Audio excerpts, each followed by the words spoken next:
Muzaffarpur police 51 lakh के jewellers लूट कांड मामले में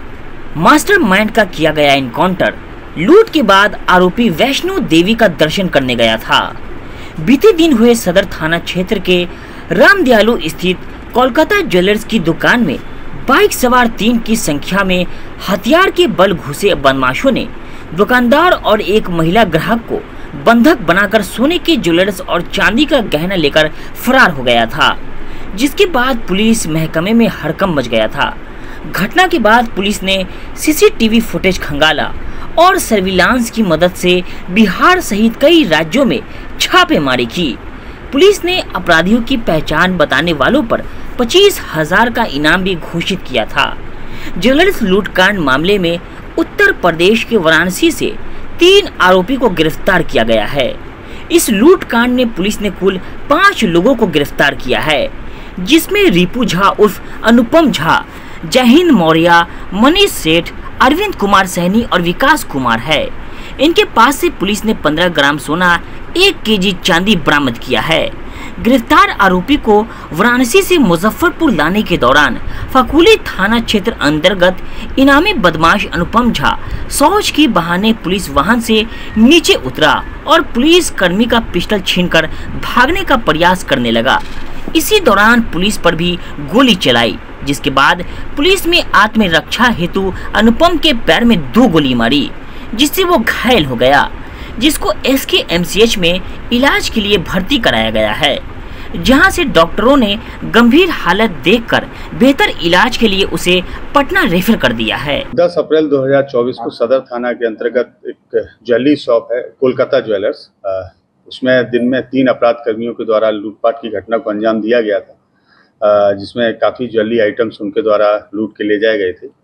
इसी घटना के आलोक में एक SIT बनाई गई थी, जो सिटी SP उनके नेतृत्व में बनाई गई थी, और DSP टाउन 2 और ASP टाउन और हम लोगों की जो DIU की टीम है और सदर थाने की टीम इसमें लगातार होमवर्क कर रही थी। और इस इन्वेस्टिगेशन के लिए हम लोगों ने पूरे शहर में लगभग 200 से ज़्यादा जो कैमरे हैं CCTV उन पर काम किया, और फाइनली एक जगह CCTV में हम लोगों की एक लोकेशन कैद हुई, जिस गली में लगभग 12:15 बजे एक बाइक पर, जो कि येलो कलर की बाइक थी, जो घटनास्थल में प्रयुक्त हुई थी, उसमें 2 अपराध कर्मी एक गली में जाते हुए दिखाई देते हैं, और उसके 15 मिनट बाद में सेम गली से 3 अपराध कर्मी वापस आते हुए दिखाई देते हैं। हम लोगों ने इस आधार को उस एरिया को चिन्हित किया, उस एरिया में होमवर्क करके घर को चिन्हित किया, उस घर में रेड की गई, और उसमें से फिर उस दौरान 2 व्यक्तियों की गिरफ्तारी की गई, जिसमें से एक का नाम विकास झा है और दूसरे अपराध कर्मी का नाम अरविंद कुमार है। इन लोगों से पूछताछ के दौरान इन लोगों ने अपनी संलिप्तता को स्वीकार किया, और इस घटना में जो अन्य 3 अपराध कर्मी थे जो घटनास्थल पे आए थे उनके बारे में जानकारी दी। फिर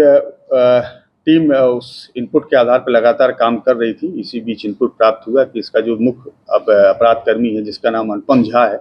उर्फ रिपू झा, जो वैशाली के राजा पाकड़ के रहने वाले हैं और काफ़ी कुख्यात अपराध कर्मी हैं, और गोल्ड लूट के इन्होंने अन्य राज्यों में बहुत बड़ी बड़ी घटनाओं को अंजाम दिया है।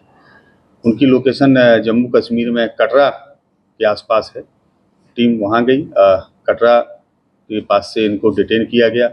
और पूछताछ के लिए वहां से लाया गया। रास्ते में इनसे इंटरोगेशन हुआ, इन्होंने अपना अपराध स्वीकारा और बताया कि जो अन्य साथी हैं वो वाराणसी में हैं, और जो भी लूटे गए ज्वेलरी आइटम्स है वो वाराणसी में रखे हुए हैं। टीम ने बनारस में रेड की, लेकिन जो उनके 2 अन्य साथी थे वो तो भागने में सफल रहे, लेकिन एक ज्वेलर है जिन्होंने इस माल को परचेज किया था, उनकी भी गिरफ्तारी की गई है, जिसका नाम मनीष सेठ है। इसके अलावा एक जयहिंद मौर्य नामक एक अपराध कर्मी है जो उत्तर प्रदेश जौनपुर के रहने वाले हैं। वो बिचौलिए की भूमिका में थे, और उन्हीं का ही एक वहाँ पे फार्म हाउस है जिसमें बैठ के इस पूरी योजना को अंजाम दिया गया था। तो इस प्रकार से इस पूरी घटनाक्रम में अभी तक हम लोगों ने 5 लोगों की गिरफ्तारी की है, और जो लूटा हुआ ज्वेलरी आइटम था उसमें से लगभग 1 केजी चांदी है और 15 ग्राम गोल्ड है, उसको हम लोगों ने रिकवर किया है। 2 अपराध कर्मी इसमें अभी भी फरार हैं, जिनकी गिरफ्तारी के लिए हम लोग प्रयास कर रहे हैं।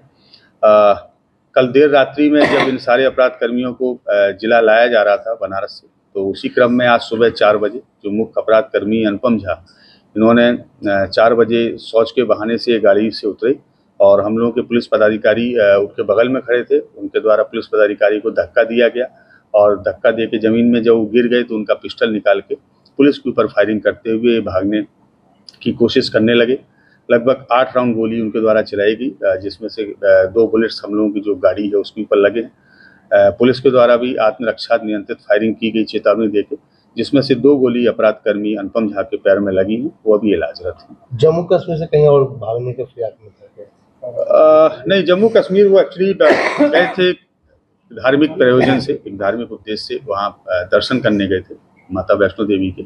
और जब वहाँ से वो नीचे उतर रहे थे उस समय पुलिस के द्वारा इनको डिटेन किया गया है। और इस टीम ने बहुत अच्छा कार्य किया है और बड़ा सराहनीय कार्य किया है और एक कुख्यात अपराध कर्मी की गिरफ्तारी भी की है। ये अपराध कर्मी अभी छत्तीसगढ़ में दुर्ग में वांटेड हैं। 2023 में इनकी गिरफ्तारी, वहाँ पे एक ज्वेलरी लूटकांड हुआ था, अमलेश्वर सर्राफ थे उनकी दुकान पे, और गोलीबारी के दौरान उनकी हत्या भी इनके द्वारा कर दी गई थी, इनकी टीम के द्वारा। और जब इनकी गिरफ्तारी की गई तो ये